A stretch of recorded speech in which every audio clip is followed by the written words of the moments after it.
Assalamualaikum warahmatullahi wabarakatuh. Perkenalkan, nama saya Budi Cahya. Di sini saya akan menjelaskan materi tentang akuntansi keuangan lanjutan, yaitu review dan pemeriksaan laporan keuangan pemerintah daerah.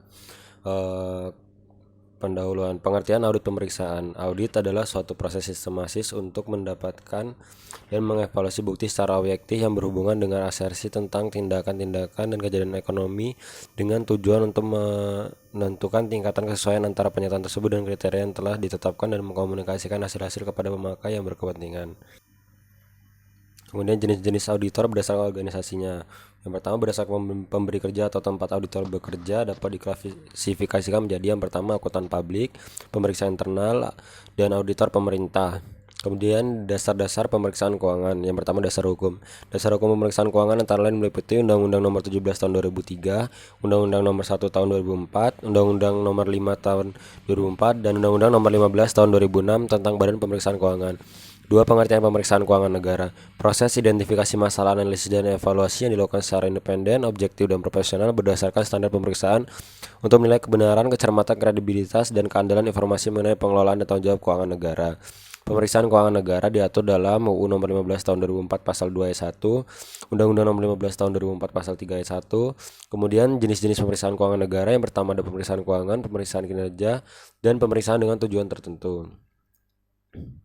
Kemudian ruang lingkup pemeriksaan keuangan negara. Lingkup pemeriksaan keuangan negara meliputi pemeriksaan atas pengelolaan dan tanggung jawab keuangan negara. Pengelolaan meliputi seluruh kegiatan perencanaan, pelaksanaan, pengawasan, dan pertanggungjawaban. Tanggung jawab adalah kewajiban untuk melaksanakan pengelolaan keuangan negara sesuai dengan prinsip-prinsip tata kelola yang baik. Kemudian lingkungan keuangan negara. Hak negara untuk memungut pajak dan mengeluarkan dan mengedarkan uang dan melakukan pinjaman. Kemudian kewajiban negara untuk menyelenggarakan tugas layanan umum. 3, penerimaan negara, 4, pengeluaran negara, 5, penerimaan daerah, 6, pengeluaran daerah, 7, kekayaan negara, 8, kekayaan lain yang dikuasai pemerintah, dan yang terakhir kekayaan pihak lain yang diperoleh dengan menggunakan fasilitas yang diberikan pemerintah. Kemudian kewenangan pemeriksaan BPK diatur dalam UU Nomor 15 Tahun 2004 Pasal 10 di dalam pelaksanaan tugas pemeriksaan BPK. Memiliki kewenangan meminta dokumen yang wajib disampaikan oleh pejabat, mengakses semua data yang disimpan di semua media, kemudian melakukan penyegelan tempat penyimpanan uang, meminta keterangan kepada seseorang, dan memotret, merekam, atau mengambil sampel sebagai alat bantu pemeriksaan. Kemudian yang C, review dan pemeriksaan laporan keuangan. Tujuan review yaitu untuk memberikan keyakinan terbatas bahwa laporan keuangan telah disusun berdasarkan SPI yang memadai dan disajikan sesuai standar akuntansi pemerintahan. Oleh karena itu, review tidak mencakup suatu pengujian atas validitas substansi bukti dokumen sumber seperti perjanjian kontrak pengadaan barang dan jasa, bukti pembayaran kwitansi, serta berita acara fisik atas pengadaan barang atau jasa dan prosedur lainnya yang biasa dilaksanakan dalam sebuah pemeriksaan. Kemudian perbedaan review dan pemeriksaan. Berbeda dengan pemeriksaan, review tidak mencakup pengujian terhadap SPI catatan akuntansi. Sebagai contoh, dalam hal pengadaan barang modal nilainya material, proses review hanya meyakinkan bahwa pengadaan barang telah dicatat dalam aset tetap. Kemudian tujuan pemeriksaan keuangan adalah bertujuan untuk memberikan keyakinan yang memadai apakah laporan keuangan telah disajikan secara wajar dan sesuai dengan laporan keuangan tersebut dan tidak adanya kecurangan. Kemudian standar pemeriksaan keuangan. Peraturan BPK Nomor 1 Tahun 2017 tentang SPKN, lampiran peraturan kerangka konseptual, PSP 100 standar umum, PSP 200 standar pelaksanaan, dan PSP 300 standar pelaporan pengguna. Kemudian asersi manajemen. Asersi manajemen adalah pernyataan manajemen yang terkandung dalam komponen laporan keuangan. Pernyataan tersebut dapat bersifat implisit atau eksplisit. Asersi manajemen meliputi keberadaan dan keterjadian, kelengkapan, hak dan kewajiban, penilaian dan pengalokasian, dan penyajian pengungkapan. Kemudian asersi keberadaan dan keterjadian dengan aspek apakah aset keuangan, kewajiban, dan ekuitas tercantum dalam neraca. Apakah pendapatan serta belanja yang dilaporkan dalam LRA dan CALK memang benar-benar telah terjadi. Kemudian asersi kelengkapan berhubungan dengan jaminan bahwa semua transaksi dan rekening yang seharusnya telah disajikan dalam laporan keuangan memang telah tercermin dalam laporan keuangan tersebut. Kemudian asersi hak dan kewajiban berhubungan dengan keyakinan bahwa aset yang disajikan dalam laporan memang benar-benar hak entitas. Kemudian asersi penilaian berhubungan dengan keyakinan bahwa akun yang disajikan dalam laporan keuangan telah mencerminkan nilai yang semestinya. Yang E, asersi penyajian dan pengungkapan berhubungan dengan jaminan bahwa akun-akun yang disajikan dalam laporan keuangan telah diklasifikasikan dan dijelaskan. Contoh asersi atas suatu akun yang pertama adalah neraca Kabupaten A tanggal 31 Desember 2011 mencantumkan rekening kas sebesar 99.800.765.000. Pertanyaan, apakah asersi atas akun kas tersebut? Kemudian tahap pemeriksaan, yang pertama perencanaan pemeriksaan, pemahaman tujuan pemeriksaan dan harapan penugasan. Dilakukan untuk mengetahui hasil akhir dan sasaran pemeriksaan yang diharapkan pemberi tugas serta mengetahui kriteria pengukuran kinerja penugasan. Pemahaman entitas dan proses bisnisnya bertujuan untuk mendapatkan pemahaman yang mendalam dan memadai mengenai proses kerja secara umum dan risiko terkait dari tiap proses pekerjaan spesifik entitas. Pemahaman hasil pemeriksaan sebelumnya, memahami proses kerja entitas dan risiko-risiko terkait berdasarkan hasil pelaksanaan tindak lanjut. Pelaksanaan prosedur analitis awal adalah untuk membantu pemeriksaan dalam merencanakan sifat, saat, dan lingkup untuk prosedur-prosedur lainnya di tahap selanjutnya. Pemahaman atas SPI bertujuan mengkaji pengendalian intern entitas dalam menjalankan kegiatannya secara efektif. Kemudian pemahaman sistem pengendalian intern SPI terdiri dari kebijakan, struktur, prosedur, proses tugas, dan faktor-faktor lainnya. Komponen SPI yaitu yang pertama lingkungan pengendalian, kedua proses penilaian risiko, yang ketiga aktivitas pengendalian, yang keempat sistem informasi dan komunikasi, serta pemantauannya relevan dengan pemeriksaan.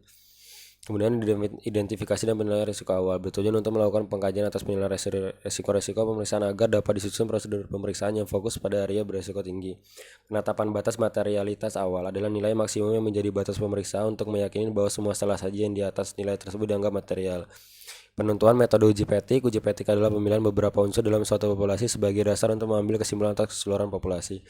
Strategi dan rencana pemeriksaan. Strategi pemeriksaan atau audit strategi yang berisi hal yang akan dilakukan selama pemeriksaan.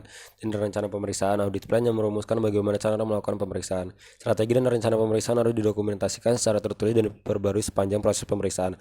Sebagai hasil akhir dari tahap perencanaan, pemeriksaan menyusul laporan hasil perencanaan pemeriksaan LHPP, P2, dan program kerja perorangan PKP. Kemudian pelaksanaan pemeriksaan, pelaksanaan pengujian pengendalian internal, penyesuaian tingkat risiko dan tingkat materialitas, kemudian penyesuaian prosedur pengujian, pelaksanaan pengujian substansif, evaluasi terhadap pelaksanaan pengujian, kemudian pelaksanaan prosedur tambahan, penyusunan dan penyampaian temuan pemeriksaan, perolehan surat representasi, pelaksanaan prosedur analitis akhir, penilaian risiko dan materialitas akhir. Kemudian pengembangan temuan pemeriksaan. Unsur temuan yang harus ada adalah kondisi, kriteria, dan akibat. Unsur sebab bersifat opsional tergantung dengan kedalaman pengujian yang dilakukan pemeriksaan untuk dapat menentukan penyebab utama dari ketidakpatuhan yang timbul. Pelaporan pemeriksaan. Laporan hasil pemeriksaan LHP merupakan bukti penyelesaian penugasan bagi pemeriksa yang dibuat dan disampaikan kepada pemberi tugas. Penyusunan dan pembahasan konsep LHP atas LK bertujuan untuk menuangkan secara tertulis seluruh hasil pemeriksaan untuk menjawab tujuan pemeriksaan yang telah ditetapkan. Penyusunan konsep akhir dan penyampaian LHP atas LK bertujuan menyelesaikan konsep LHP yang telah mendapatkan tanggapan akhir dari entitas menjadi suatu laporan sebagai bukti penyelesaian penguasaan bagi pemeriksa. Kemudian langkah pelaporan penyusunan LHP, tindak lanjut pemeriksaan. LHP pemeriksaan keuangan. Yang pertama, hasil pemeriksaannya membuat opini BPK atas kewajaran laporan keuangan entitas. Kemudian gambar umum pemeriksaan. Yang ketiga, laporan keuangan entitas yang telah diperiksa. Surat pernyataan tanggung jawab yang ditandatangani oleh pimpinan entitas disertai dengan tempat dan tanggal. Pada bagian akhir masing-masing komponen LK audit harus ditandatangani oleh pimpinan entitas. Opini atas kewajaran laporan keuangan. Wajar tanpa pengecualian, wajar dengan pengecualian, tidak wajar pernyataan menolak memberikan pendapat atau disclaimer opinion. WTP wajar tanpa pengecualian, seorang pemeriksa akan memberikan opini apabila memenuhi syarat sebagai berikut. Bukti pemeriksaan yang cukup memadai telah terkumpul, semua aspek dari standar umum SPKN telah dipatuhi, dan seluruh laporan keuangan neraca telah lengkap disajikan. Kemudian wajar tanpa pengecualian, laporan keuangan yang disajikan telah sesuai dengan SAP.